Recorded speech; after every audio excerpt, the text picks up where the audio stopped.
Welcome to my ready room. I'm Murdoch, and this is turning into 10-minute track on the regular. What's up with that? Because I got more to talk about. Well, and I'll be taking more than 5 minutes to tell you about a Star Trek vessel. Today we're looking at the Sovereign class. So much for the Enterprise E. We barely knew her. You think they'll build another one? Plenty of letters left in the alphabet.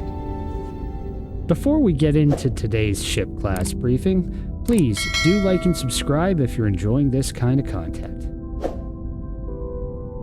Okay, time for the class of ship who bore the 6th NCC 1701 registry. Enterprise E. We're going to get hard numbers out of the way first today. The Sovereign class is 685 meters long, 250.6 meters wide, and 88.2 meters tall, comprising of 29 decks and weighing in at 3.5 million metric tons. For those of you who've been paying attention, that's 1 million tons lighter than the Galaxy class. Ships of the line are capable of crewing up to 855 per standard, up to 6,500 if you include passengers, and something around 9,800 people in emergencies. The ship's warp drive could hit a top speed of warp 9.95 without causing damage to subspace, and normal cruise speed was rated at warp 6. Sovereigns come packed with 16 Type 12 phaser arrays and 10 torpedo launch bays, 8 work bees, 8 shuttle pods, 4 shuttlecraft, a warp-capable captain's yacht, and a partridge in a pear tree. Okay, maybe not that last bit, but you get the point. These vessels are loaded in such a way that they are self-sustaining for quite some time, which leads us to the next discussion point. The Sovereign class was built to be very adaptable for different mission roles, whether they be scientific, defensive, or diplomatic. They have 2 shuttle bays, one on the saucer section on Deck 7, and the other, much like the Constitution classes of old, on the aft end of their engineering hulls. They featured 6 standard personnel transporters, 8 cargo transporters, and 6 emergency transporters. They used bioneural gel packs, first seen implemented by the Intrepid class, and were capable of saucer separation and reconnecting at will. However, we would not see this feature used much, if at all. The Sovereign class would be the longest Starfleet ship of its time to enter service in 2373 until the Odyssey came a decade later. And they weren't used for much of the fighting during the Dominion War. In fact, much like the Constitution-class vessels of old, Starfleet primarily kept these vessels away from wartime efforts, for the most part, dealing primarily with diplomatic matters while the Federation Diplomatic Corps were busy trying to put an end to the war. Development for the ship class, while certainly having been influenced by the Wolf 359 incident, actually started earlier in the year before it happened. After Wolf 359, well, Starfleet made sure the ship had fangs, if the armament I mentioned earlier was any indicator.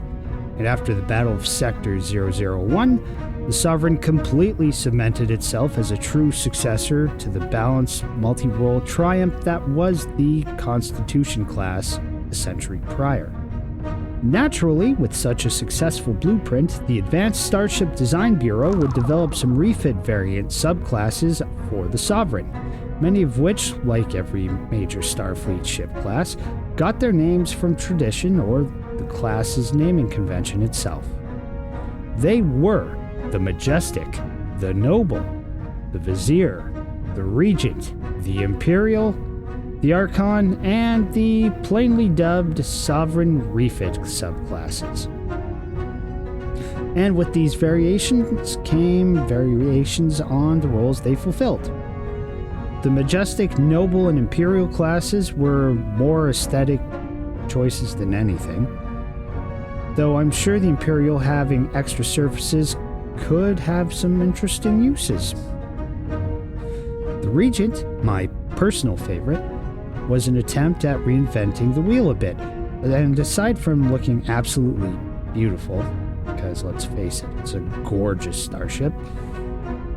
Also came armed with modified components to perform the Riker maneuver on command, rather than the breakneck manual engineering override that Geordi LaForge had to do under pressure. The Vizier, while still physically identical in appearance to the Sovereign, comes with a Metreon gas warhead launcher, which is a shorthand for what if, instead of leaving a trail and shooting at it, we collected the extremely volatile Metreon gas, put it in a pressurized container, and strapped it onto a torpedo. Okay, there's a little bit more to it than that, but that's basically what it is. The device hits, big spherical dispersion of Metreon gas, followed by a massive kaboom. In 21st century terms, think an FAEB, or Fuel Air Explosive Bomb.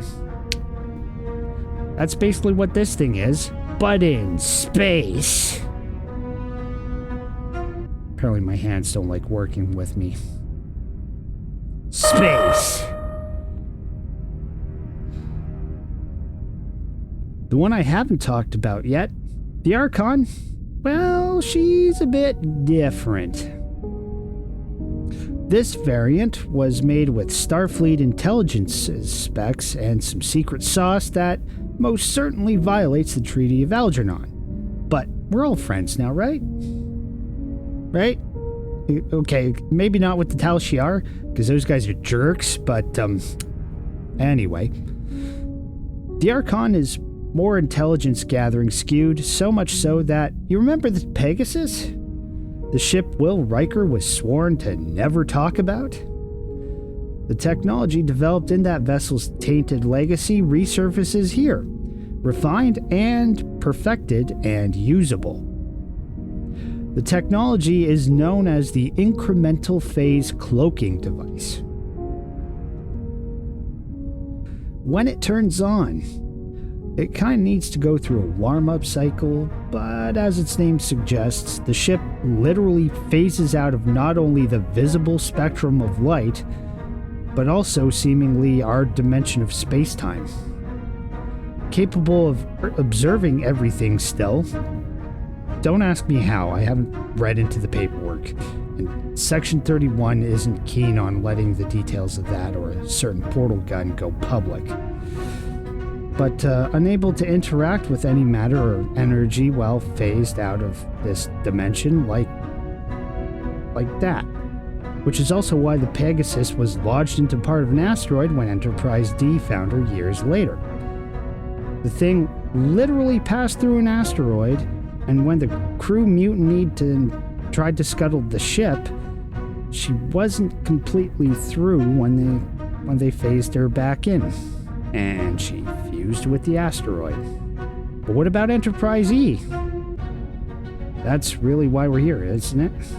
Well, aside from the events of First Contact, Insurrection, and Nemesis, Enterprise E underwent a refit sometime between Insurrection and Nemesis, by the way. By 2381, Picard had been promoted to a full admiral, as I noted in the Odyssey video, and our man Worf was named her captain afterward. So if by chance, as of this recording, you see Enterprise E show up again in either Prodigy or Lower Decks, don't be surprised by this. It's 100% grade A canon now, and not some Elseworld beta canon supporting info anymore. I'm also sure Michael Dorn would rather voice act Worf than don that makeup again if recent interviews from Picard weren't a hint. That's it for this episode.